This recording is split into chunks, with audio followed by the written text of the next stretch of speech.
Okay, let's jump straight in. Today, we're digging into a game facing, well, a bit of an identity crisis.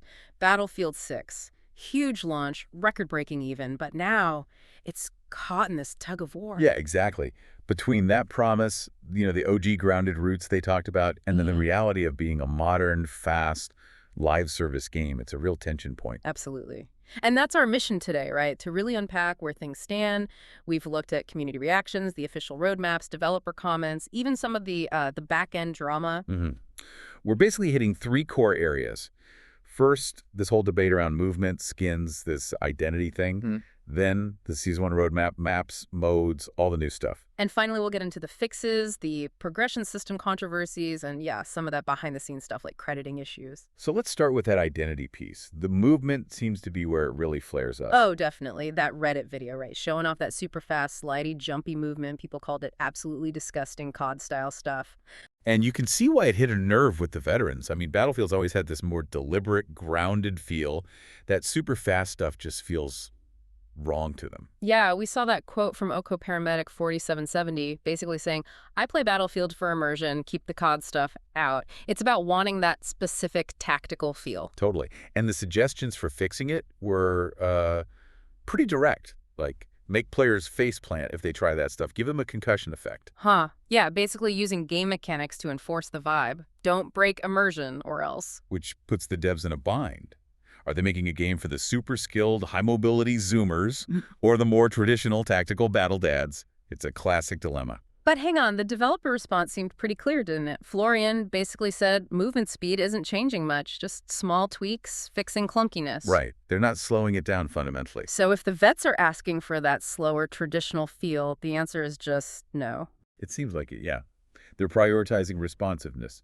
They even push back on the idea that catering to the AIM community ruins games.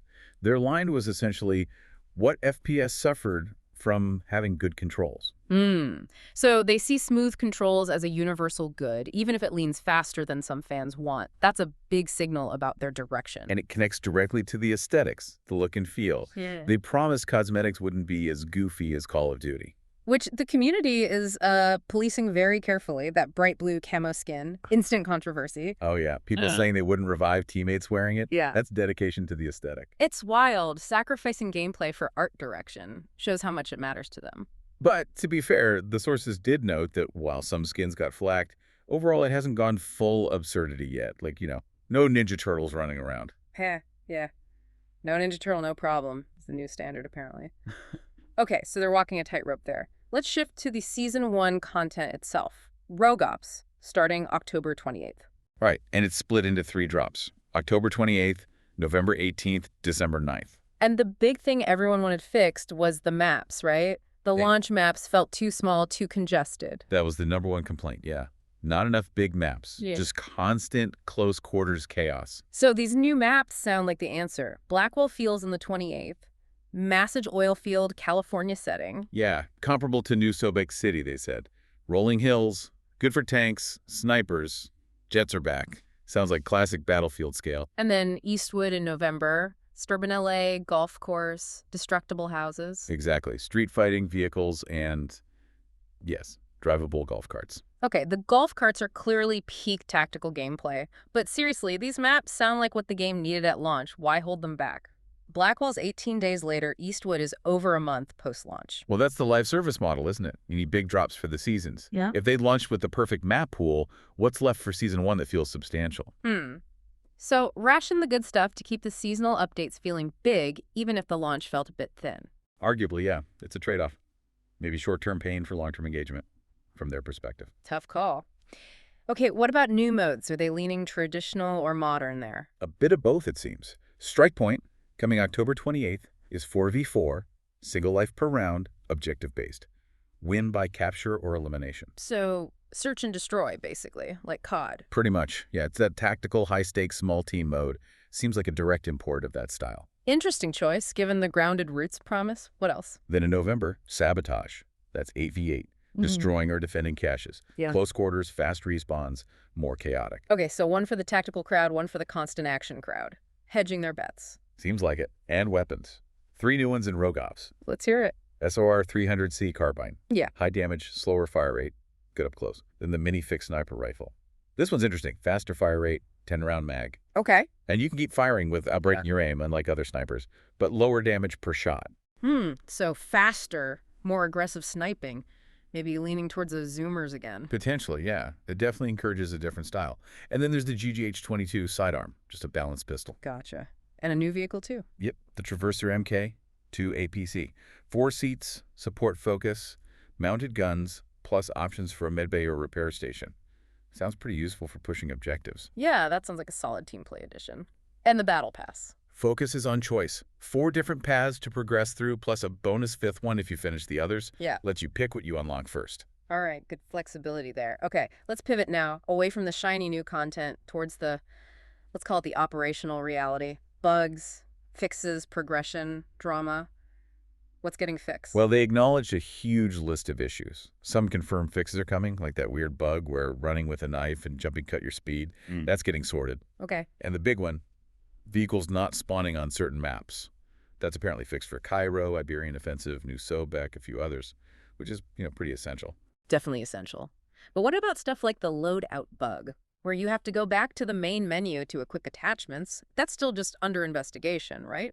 Along with the trampoline physics. Yeah, those seem more complex. Maybe easier to fix the knife jump thing than untangle the loadout system's logic. Yeah. But the biggest fight really has been around XP. Specifically, the XP farm servers in Portal. Right. They cracked down hard on those, nerfed the XP gain massively, only 150% for finishing a match, nothing else. Exactly. And that really split the community. Some were relieved, saying it preserved Portal's integrity. But others pushed back hard, right? Saying people only use those farms because the official progression challenges were broken. Like tasks for resupplying or getting headshots just weren't tracking properly. Yeah, it was the core argument, yeah. Why punish players for finding a workaround when the main system is bugged? It felt like blaming the victim, to some. So how did the devs respond to that? With a new policy, currently in testing. For solo, co-op, and certain community servers, you will get account XP and unlocks now. But your stats like KD, your leaderboard position, none of that will update from those modes. That's actually pretty smart. Let's casual players or those just wanting to chill still unlock stuff without messing up the competitive stats. Right. And those servers need anti-farm guardrails, like detecting AFK players, so the system doesn't get immediately abused again. Trying to find that balance. Makes sense. Okay, almost done here. What about the other background noise? Server issues. Yeah, there was some instability early on, Yeah. but a lot of that was apparently tied to wider Amazon AWS outages. Just shows how interconnected everything is. Not entirely their fault, perhaps. Right. But the credits issue? That seems more internal. Marcus Lito, the Halo co-creator, calling them out. Yeah, that's a serious one. He pointed out that developers from Ridgeline Games, the studio originally working on the Campaign Foundation before it was shut down, well, they weren't properly credited. Oof. Relegated to special thanks or just left out entirely after working on a game that had a record-breaking launch. Exactly. It raises serious questions about recognizing people's contributions, especially when studios close or projects shift hands. It's just poor form at best. Definitely not a good look. Okay, so let's try and wrap this all up, synthesize it. What's the big picture here? Well, it feels like the developers are genuinely trying to tackle the technical debt.